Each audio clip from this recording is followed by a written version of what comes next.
ఏలూరు జిల్లాలో పోలీసులు ముమ్మరంగా తనిఖీలు చేస్తున్నారు.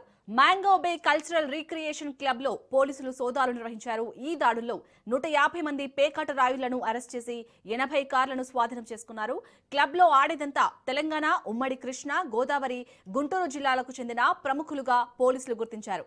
నూజివీడు పరిసర ప్రాంతాలే కాకుండా తెలంగాణ నుండి వచ్చిన పేకాట రాయుడు అరెస్ట్ చేశారు. నిర్వాహకులు హైకోర్టు ఆర్డర్స్ ఉన్నాయంటూ జూదరులను పిలిచి పేకాట ఆడిస్తున్నారని డీఎస్పీ తెలిపారు. వీరంతా పోలీసులను చూడగానే బ్యాగులు విసిరేసినట్లు తప్పించుకునేందుకు యత్నించినట్లు తెలిపారు. జూదరుల దగ్గర దొరికిన సొమ్ము సుమారు 18 లక్షల రూపాయల నగదును సీజ్ చేసినట్లు నూజివీడి డీఎస్పీ తెలిపారు.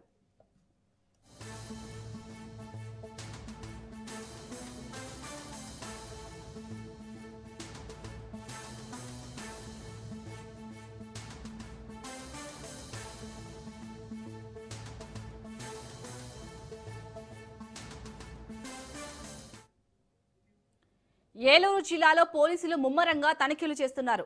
మ్యాంగో బే కల్చరల్ రీక్రియేషన్ క్లబ్ లో పోలీసులు సోదాలు నిర్వహించారు. ఈ దాడుల్లో 150 మంది పేకాట రాయుళ్లను అరెస్ట్ చేసి 100 కార్లను స్వాధీనం చేసుకున్నారు. క్లబ్ లో ఆడేదంతా తెలంగాణ, ఉమ్మడి కృష్ణా, గోదావరి, గుంటూరు జిల్లాలకు చెందిన ప్రముఖులుగా పోలీసులు గుర్తించారు. నూజివీడు పరిసర ప్రాంతాలే కాకుండా తెలంగాణ నుండి వచ్చి పేకాట రాయులను అరెస్ట్ చేశారు. నిర్వాహకులు హైకోర్టు ఆర్డర్స్ ఉన్నాయి అంటూ జూదరులను పిలిచి పేకాట ఆడిస్తున్నారని డీఎస్పీ తెలిపారు. వీరంతా పోలీసులను చూడగానే బ్యాగులు విసిరేసి తప్పించుకునేందుకు యత్నించినట్లు తెలిపారు. పేకాట రాయుల దగ్గర దొరికిన సొమ్ము సుమారు 18 లక్షల రూపాయల నగదును సీజ్ చేసినట్లు నూజివీడు డీఎస్పీ తెలిపారు.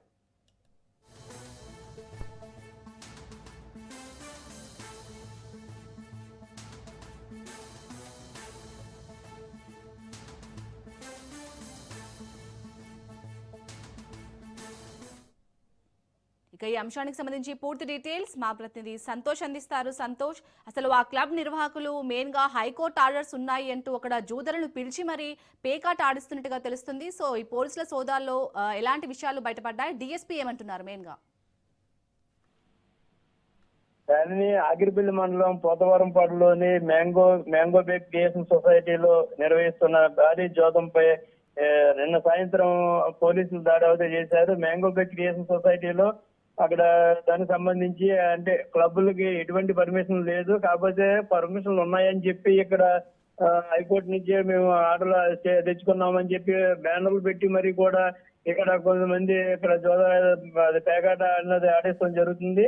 ఇటీవల సొసైటీ సభ్యులు కోర్టును ఆశ్రయించి 13 ముక్కల ఆటకు అనుమతి తెచ్చారని చెప్పి ఇక్కడ చెప్పడం జరిగింది. కాకపోతే ఇక్కడ ఎటువంటి విధానాలు అంటే పశ్చిమ గోదావరి జిల్లా అని కాకోకుండా అటు ఏలూరు అటు తెలంగాణ నుంచి కూడా భారీగా జనాలు రావడం జరిగింది. అంటే సుమారు 120 వెహికల్ కూడా సీజ్ చేశారని చెప్పి ఇక్కడ సమాచారం అయితే ఉంది. అలాగే భారీగా అమౌంట్ కూడా ఇక్కడ దొరికిందని చెప్పి ఇక్కడ మొత్తం చెప్పడం జరుగుతుంది. దీనికి సంబంధించి డిఎస్పీ అయితే మొత్తం ఎటువంటి పర్మిషన్ లేవు అని చెప్పి ఇక్కడ తేల్చడం అంటే నిన్న జరిగిన విషయంలో డిఎస్పీ చెప్పడం జరిగింది. కాకపోతే ఇది క్లబ్ కు సంబంధించి గతం నుంచి కూడా అంటే అక్కడ కాలేజీకి వెళ్లే దారిలోనే ఈ క్లబ్లు గట్రా ఉన్నాయని చెప్పి అక్కడ కూడా కొన్ని రోజులు ధర్నాలు కూడా అక్కడ స్థానికులు కావచ్చు, అక్కడ స్టూడెంట్స్ కావచ్చు ధర్నాలు కూడా చేయడం జరిగింది. ఇటువంటి ప్రదేశాలు ఇటువంటి క్లబ్లు ఉండకూడదని చెప్పారు. కాకపోతే పర్మిషన్లు ఉన్నాయని చెప్పి మొబ్బు పెట్టి బ్యానర్లు వేసిన తర్వాత కూడా అక్కడ నిన్న సాయంత్రం 9:30-10 అక్కడ పోలీసులు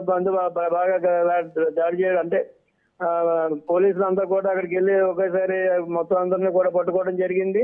అందులో 3 సీఏలు అలాగే 70 మంది పోలీసు బందోబస్తు ఒక డిఎస్పీ ఆధ్వర్యంలో ఇది అంతా కూడా జరిగిందని చెప్పవచ్చు.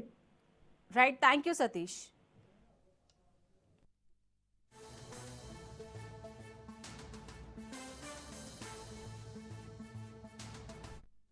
మ్యాంగో బే రిక్రియేషన్ సొసైటీకి సంబంధించి ఒక పోలీసు రైడ్ చేయడం జరిగింది. ఇక్కడ పెద్ద ఎత్తున జోద గృహాన్ని నడుపుతున్నారని చెప్పి ఆర్గనైజర్స్ మాకు అందిన ఖచ్చితమైన సమాచారం మీద ఇలా చేయడం జరిగింది. ఇక్కడ మేము చూసి వచ్చిన తర్వాత దగ్గరికి 150 పైసలకు ప్లేయర్స్ వచ్చి ఇక్కడ ఈ జోదం అని ఆడుతున్నారు. అలాగే 120 కార్లు కూడా ఉన్నాయి, ఒక 50 దాకా 2 వీలర్స్ కూడా ఉన్నాయి. ప్రాథమికంగా పరిశీలించిన మీద ఒక బ్యాంకు ఓపెన్ చేస్తే దాంట్లో 14 లక్షల దాకానేమో క్యాష్ కనబడుతుంది. అలాగే రెండో బ్యాంకు దగ్గర ఒక 4 లక్షలు కనబడుతుంది. ఇంకొక 2 బ్యాంకుల గురించి కూడా ఆరా తీస్తున్నాము, అవి ఎక్కడికి వెళ్ళి ఏమిటని చూస్తున్నాము. మొత్తము 4 చోట్ల ఇది జరుగుతుంది. ఈ జరిగిన యొక్క దీన్ని ఇది ఏంటంటే ఈ హైకోర్టు ఉత్తర్వులు ఉన్నాయని చెప్పి ఆర్గనైజర్స్ దీన్ని కొంతమంది ఈ యొక్క ప్లేయర్స్ ని రప్పించడం జరిగింది. వీళ్ళు అవుట్ సైడ్ స్టేట్ నుంచి కూడా కొంతమంది 25% దాకా అవుట్ సైడ్ స్టేట్ నుంచి కూడా తెలంగాణ నుంచి కూడా రావడం జరిగింది. దాని మీద మాకు ఖచ్చితమైన సమాచారం మీద